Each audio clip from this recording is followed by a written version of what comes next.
primer lugar, bueno, quiero agradecer muchísimo la invitación al sindicato, me parece fundamental. Bueno, por supuesto agradecerle a Mercedes, que es la que hizo el contacto, pero quiero especialmente agradecer la posibilidad de compartir con ustedes, porque yo creo que estamos en un momento bisagra, de alguna manera, para la educación de América Latina. Y yo creo que los sindicatos docentes se estén involucrando cada vez más en estos temas vinculados con las políticas TIC, de concebir las políticas TIC como políticas públicas en educación. Yo creo que es un punto realmente importante. Por eso quiero agradecer muy especialmente la oportunidad de conversar con ustedes. Yo voy, como comentó Mercedes, yo voy a compartir en primer lugar una mirada que me gusta decir tiene la forma más digamos, tiene la forma del helicóptero, porque voy a hacer algún paneo más general, más macro, a nivel de lo que son algunos aspectos vinculados con la inclusión o la integración de las tecnologías en los sistemas educativos de la región, pero también voy a dar una mirada vinculada con lo micro, con la institución educativa y con los desafíos que se le están planteando hoy a cada uno de ustedes como educadores, ya sea en sus distintos posicionamientos de actor, como directivos, como supervisores, como profes, como jefes de departamento, como preceptores, etcétera, para poder llevar adelante un proyecto tecnológico, un proyecto TIC, un proyecto digital en la escuela que esté en articulación con las demandas y con los desafíos de las prioridades educativas, fundamentalmente. Así que, bueno, los invito va a haber una primera parte que voy a presentar estos temas y después vamos a abrir todo el espacio que se pueda para la conversación, para las preguntas, para los interrogantes y también, ¿por qué no?, para las voces de disenso, que yo creo que hoy es un tema importante también para poner en valor.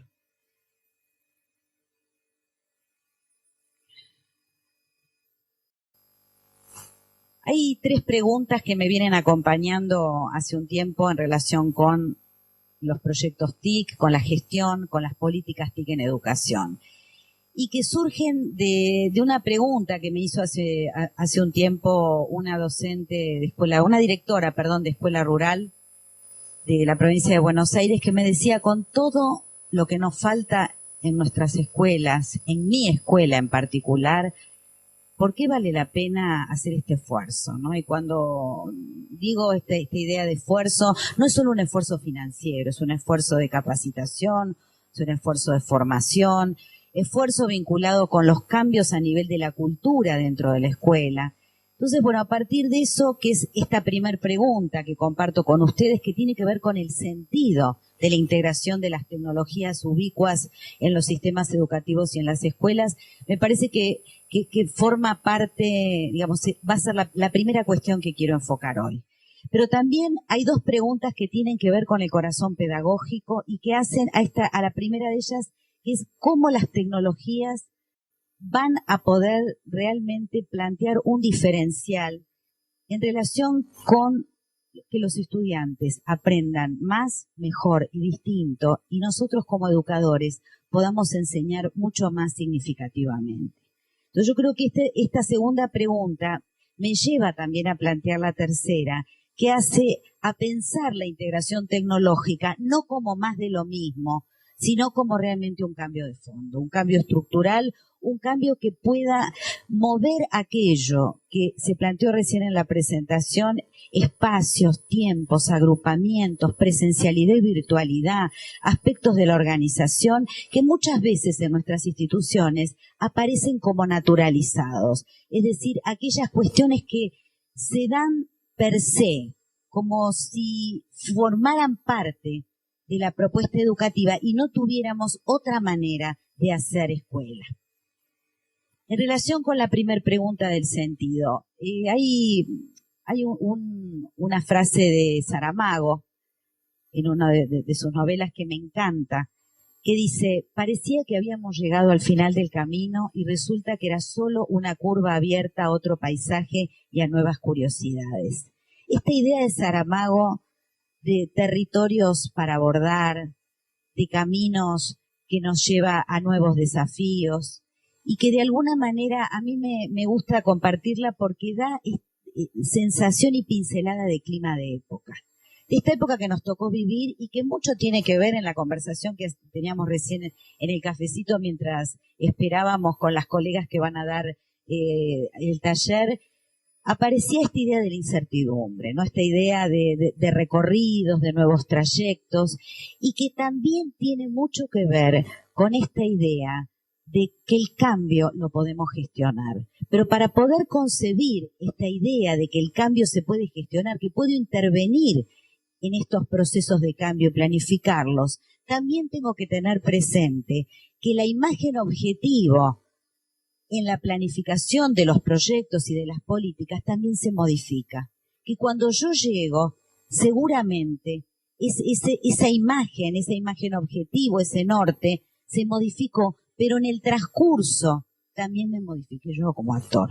Entonces me parece que reconocer esta sensación, digamos, que es mucho más que una sensación, estos elementos vinculados con estos territorios que Saramago, sin hablar de las tecnologías, nos remite, me parece que es importante como primer punto de partida. Y lo hice conversar a Saramago con Bauman. Bauman es ese sociólogo, filósofo, dicen algunos, que se hizo muy conocido con ese libro que se llamó Amor Líquido. Seguro que muchos de ustedes lo han leído. Y que toma esta idea del ancla. Por eso a esta pantalla le puse tiempo de anclas. Porque de alguna manera Bauman nos dice que de la misma manera que para estar seguros, para estar tranquilos, en otros tiempos en las instituciones necesitábamos raíces, Bauman dice, hoy parece que necesitamos anclas. Esta idea del ancla como un lugar, entre comillas, provisorio, donde podemos parar, otear el horizonte y saber que vamos a tener que levar las anclas para más adelante recorrer otros nuevos territorios, que este no es definitivo. Y esto claramente que inquieta. Y quizás vamos a tener que en estos recorridos de este clima de época, además de anclas, necesitaríamos brújulas. Y estas brújulas son las que de alguna manera, voy a retomar las palabras del secretario cuando planteaba el compromiso y cuando planteaba el compromiso con la escuela, vamos a necesitar también posicionarnos como docentes, como educadores, en un lugar cercano a poder acompañar estos trayectos, estos nuevos trayectos que hacen los jóvenes, que en muchos casos los hacen solos. Y si hablamos de cultura digital, que es la convocatoria, y pensamos en la institución educativa, solo voy a plantear para dar 3 ideas fuerza, que además de los muchísimos impactos que hoy la cultura digital tiene en la vida cotidiana, en los procesos económicos, en los procesos sociales, hay 3 aspectos que me parece central vinculados con la entrada de las tecnologías y de la cultura digital en la escuela, y que creo que es donde hay que poner el foco cuando pretendemos responder a esta pregunta del sentido, a esta pregunta del para qué el esfuerzo que me planteaba esta directora.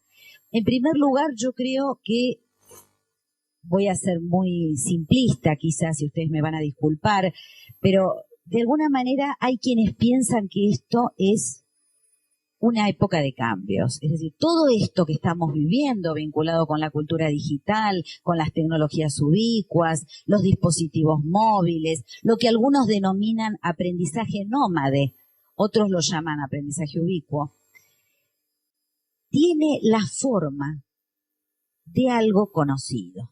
No, esto es bueno, no es tan distinto a lo que veníamos haciendo, no es tan distinto a la entrada de la televisión en la escuela, a los medios.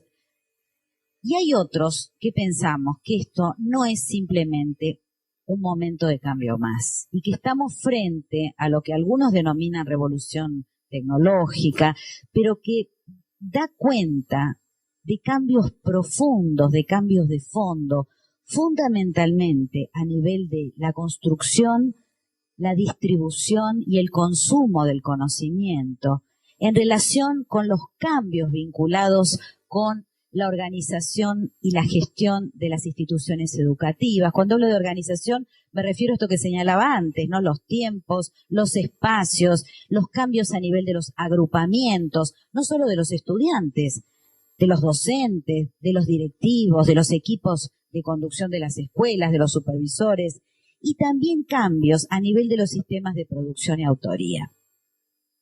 Y frente a esto, yo creo que vale la pena alertar que en este cambio de época que estamos viviendo, todavía estamos en la cresta de la ola. Es decir, todavía no tenemos la perspectiva necesaria para poder mirar, evaluar, percibir estos cambios con una mirada un poquito más distante. Entonces, a mí me parece que este primer alerta que quiero conversar con ustedes tiene que ver también con esta mirada, es decir, con saber que muchos de los impactos, como muchos autores están señalando, vinculados con las tecnologías, todavía no los conocemos. Hay un ejemplo que trae Burbuls, que ha trabajado mucho estos temas y que seguramente ustedes ya lo vienen trabajando, que a mí me gusta porque toma esta idea de aquellos elementos no previstos, aquellos impactos no previstos, como por ejemplo en los celulares, la cuestión de los mensajes de texto. No lo voy a, no voy a ahondar en esto porque es sumamente conocido el ejemplo, pero me parece interesante para ver cuántas de estas cuestiones vinculadas con el impacto de las tecnologías en la escuela todavía no estamos en condiciones de evaluar de una manera absoluta. Entonces yo creo que esto nos da la pista de que muchas veces hasta cuestiones emocionales que estamos teniendo, de cómo nos sentimos frente a las tecnologías, frente a las redes sociales, frente a la cultura digital en general, que nos complejiza, que nos complica también muchas veces, tiene que ver también con este cambio de época, con esta posición de estar en la ola y no ya en la playa viendo cómo la ola se va retirando, ¿no? Diríamos así. Y en relación con esto, simplemente dos cuestiones que me parece importante, que es esta idea de identidades polifónicas. Este es un concepto que toma Dewey, que es un autor que yo siempre recomiendo, que no habla de la educación específicamente, que habla de la cultura digital, pero habla de un tema que me parece que hoy también es importante como educadores, que lo tengamos muy presente, que tiene que ver con los cambios a nivel de la producción, de la autoría, de esta idea de la producción colectiva, de cómo se publica hoy.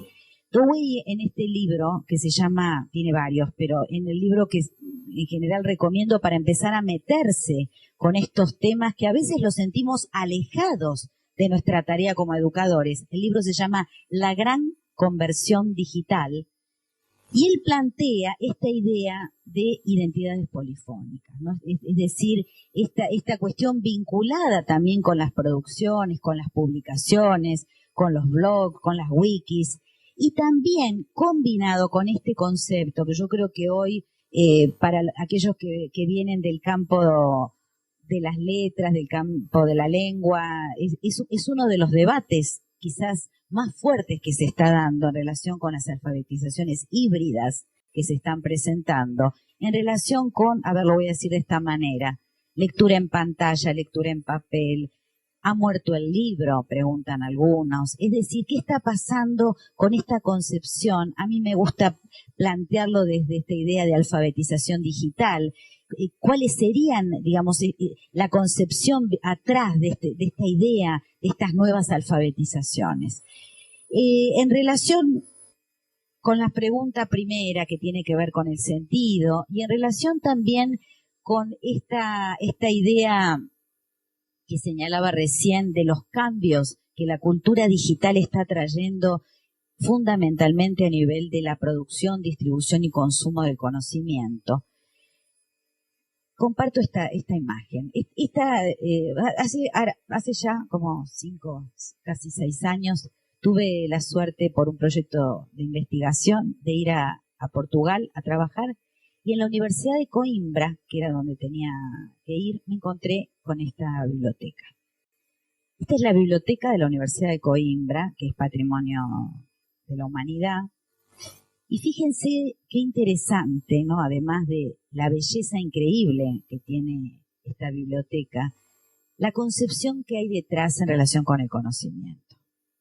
Esta idea, de alguna manera, a mí me gusta pensarlo como templo del saber. Había toda esta concepción arquitectónica de estantes, de libros ordenados, clasificados, saberes estáticos, quizás podríamos decir, o por lo menos yo diría abarcables. Esta idea de que si yo necesito algo, sé dónde encontrarlo concretamente, ¿no? Es decir, puedo buscar y encontrar lo que necesito. Esta idea de tiempos largos de producción también en relación con los libros, ¿no? Es decir, el libro como soporte principal, o mejor dicho, el texto escrito, ¿no? Como soporte fundamental para el guardado de la información. Y esta idea de grandes maestros, ¿no? De grandes autores, de grandes profesores. De alguna manera me gusta plantear esta imagen como metáfora del modelo de conocimiento del siglo XIX, donde si aparece algo con fuerza es esta idea de un saber abarcable, de un saber quizás más tranquilizador. A veces cuando muestro esta imagen, muchos de ustedes en otras instancias me dicen, bueno, como que es algo además de solemne y una sensación de distancia, ¿no? De distancia hacia el conocimiento, pero también de cierta tranquilidad. Porque los que estamos acá casi todos hemos nacido unos años antes de los 90, algunos pocos, algunos más, antes de los 90, y de alguna manera es como nosotros nos hemos formado. Son nuestras matrices de aprendizaje. Esta idea de la linealidad, de la secuencia, de este modelo de conocimiento. Y en ese sentido yo diría, la biblioteca de la Universidad de Coimbra nos da esta sensación que me parece interesante en relación inclusive con cómo se guarda la información en estos soportes, y acá voy a volver a Bauman, estos soportes físicos para guardar la información, sólidos, diría Bauman. Pero si pienso una imagen más vinculada con el modelo del siglo XXI, a pesar de que solo puse libros, esta es una imagen de internet que circula, que me gusta porque da cuenta de esta especie de infoxicación, dicen algunos autores, ¿no? Esta cantidad inabarcable justamente salen de la pantalla, los libros abiertos, libros que se encuentran desordenados, no clasificados, y que me permiten a mí pensar, quizás de una manera muy dicotómica, pero es como para poder abrir después el diálogo, ¿no? Esta idea de un conocimiento mucho más inabarcable, saberes cambiantes, tiempos de mediadores, más que de grandes autores, en general hombres, ¿no? En el siglo XIX. Y en este modelo de conocimiento, esta idea de infoxicación o de sobresaturación de la información, donde vuelvo a esta idea de que los estudiantes, más allá de que tengan una relación mucho más intuitiva que nosotros con las tecnologías, también se pierden. Y en este camino, en esta cantidad de libros distribuidos de una manera desordenada, donde los soportes para el guardado de la información ya no son soportes físicos, la idea de la computación en la nube, sino que aparece también este concepto de publicaciones colectivas, esta idea de los blogs, de las wikis, distintas posibilidades para poder producir rápidamente un formato para compartir. También, como la cara feliz de todo esto, aparece la idea de democratización del conocimiento. No solo hay caras felices, por eso hablaba también de esta sobresaturación de información, de fuentes a veces no confiables para encontrar lo que necesito. También aparece esta idea de la democratización del conocimiento. Si nosotros pensamos que hoy la fuente principal de circulación de la información, del conocimiento, es Internet, aquellos que no están accediendo se quedan afuera. Y vuelvo a esta idea del comienzo, con la presentación de Mercedes en relación con la inclusión, porque yo creo que a esta primer pregunta que me hice en relación con el sentido, esta sería la primera respuesta. Vale la pena porque a partir de la integración de las tecnologías en los sistemas educativos de América Latina, se genera un acercamiento a esto que es la dimensión social de las políticas TIC. Y yo diría, si nosotros pensamos que en América Latina no es el continente más pobre, sí es el continente más desigual y más heterogéneo.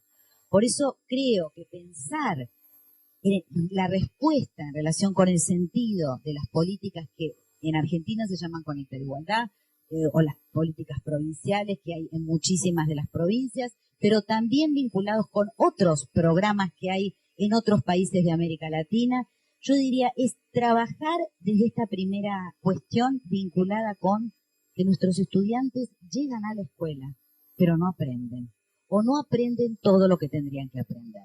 Yo creo que esta idea que tiene que ver con que los principales problemas hoy en la región son la repitencia y la deserción,